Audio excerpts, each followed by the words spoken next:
はい。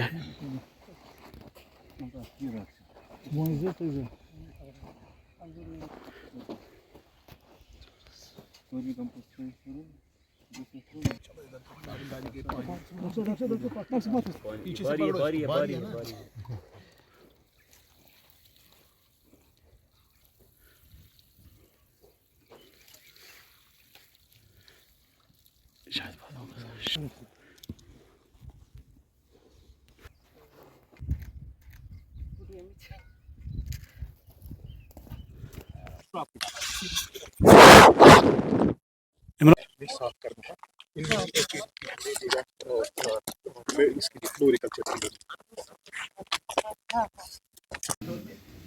कोई क्रॉप का प्रोडक्शन हम क्यों करते, कोई क्रॉप क्यों लगाते, कोई फसल क्यों लगाते, उसमें तीन चीजें खास होती है।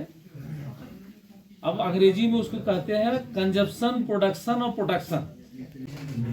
तो इस बचाने के प्रोग्राम में अलग अलग चीजें होती है।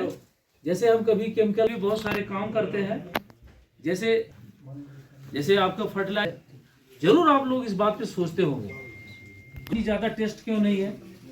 हाँ, ये भी आता होगा दिमाग में, पहले इतना टेस्टी होता था, आज इतना टेस्टी। वजह ये है क्योंकि जरूरत के हिसाब से जब हम मैनेज करते हैं, कितना नाइट्रोजन होना चाहिए, कितना फास्फोरस होना चाहिए, कितना पोटास होना चाहिए, एक हिसाब होता है। लेकिन अगर हम कुछ खास चीज ही डालते रहेंगे, बाकी चीज छोड़ देंगे, फसल को कैसे हम जरिया है। क्योंकि पेस्टिसाइड से हर कोई, हम ज्यादा एलर्जिक होते हैं। क्यों एलर्जिक होते हैं? कहीं ना कहीं डायरेक्ट रोल होता है।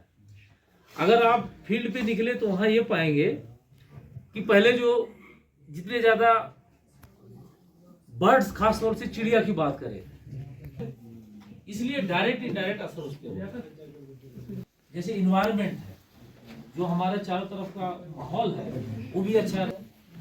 बहुत सारे साइड और भी हमारी यूनिवर्सिटी कोशिश कर रही है, कुछ एक आध साल में सारी चीजें धीरे धीरे जो हमें केमिकल की जगह पे इस्तेमाल, और उसी के आसपास हमें उतना ही, जैसे कीड़े मारने में उतना ही काम करेंगे जैसे पेस्टिसाइड करती है, और इस तरह से उसी के साथ साथ दूरदर्शन की ओर से तरफ से या रेडियो की ओर से, मगर आप तक पहुंचना हमारे लिए बहुत ज़रूरी है, और आपका हम तक पहुंचना उससे भी ज़्यादा ज़रूरी है।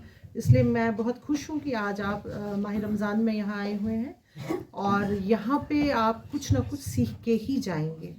अगर यहाँ पे हमारे पास 50 फार्मर्स हैं, अगर 10 भी कुछ सीख के जाएंगे तो हम उसको अपनी सक्सेस समझ लेते हैं। क्योंकि कुछ लोग तो आते हैं जिनको इंटरेस्ट नहीं होता है, मगर कुछ होते हैं जो बहुत ज़्यादा इंटरेस्टेड होते हैं, और हम हमेशा चाहते हैं कि हम उन लोग तक पहुँचे, चाहे वो इंटरेस्टेड हो ना हो, क्योंकि थोड़ा थोड़ा इंटरेस्ट फिर बढ़ता जाएगा।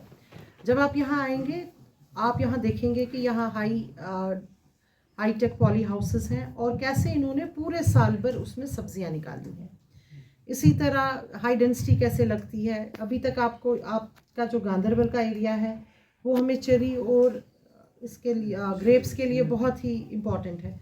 तो यहाँ पे आप देख सकते हैं कि चेरी का नया कंसेप्ट आ गया है अब हाई डेंसिटी में। अभी तक आप हाई डेंसिटी सिर्फ सेब के बारे में सोच रहे थे, मगर यहाँ पे हमें हाई डेंसिटी चेरी का भी है। भी हाथ में उठाओ, बोतल भी हाथ में, और ये भी हाथ में, ये ना ये भी, इसको भी पकड़ो। ये पूरी नेरो जाता है नहीं, कोई नहीं। ये देखो, ठीक है, वहाँ देखिए, वहाँ देखिए, ये सिखाया था कैसे।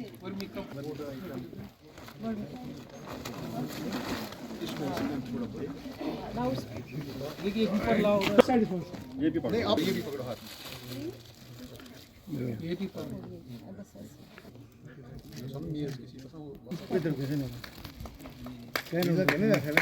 ये सीखना, ये कैसे लगाते हैं, ये फिर डॉक्टर साहब सिखाएगा।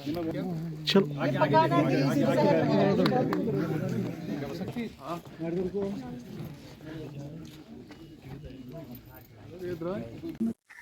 आज कृषि विज्ञान केंद्र गांधरबल में एक ट्राइबल सब प्लान के अंडर जो हमारा ऑल इंडिया कोऑर्डिनेटेड प्रोजेक्ट है बायो कंट्रोल पे division of entomology faculty of horticulture के स्पॉन्सर प्रोग्राम था, जिसमें हमने ट्राइबल फार्मर्स जो कि डिस्ट्रिक्ट गांधरबल के हैं उनमें बायो कंट्रोल के इनपुट्स बांटे, जिसमें बायोपेस्टिसाइड्स में नीम का ऑयल और ऑर्गेनिक फार्मिंग के लिए वर्मी कंपोस्ट और मक्की का बीज और हमने फेरोमोन ट्रैप्स इनको दिए ताकि ये केमिकल्स का इस्तेमाल ना करें और बायो कंट्रोल के ज़रिए से ही अपने पेस्ट्स को कंट्रोल करें।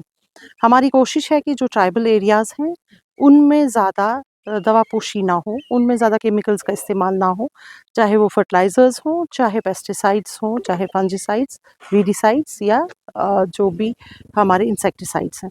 हमारी कोशिश ये है कि ट्राइबल एरियाज़ में इन चीज़ों का इस्तेमाल ना हो, मगर उसके बाद उसका ऑल्टरनेट क्या है, वो ये बायो कंट्रोल के जो इनपुट्स हैं, बायोपेस्टिसाइड्स हैं, उनके बारे में हमने इनको समझाया कि क्या-क्या मार्केट में है या क्या-क्या यूनिवर्सिटी में अवेलेबल है, जो ये इस्तेमाल कर सकते हैं।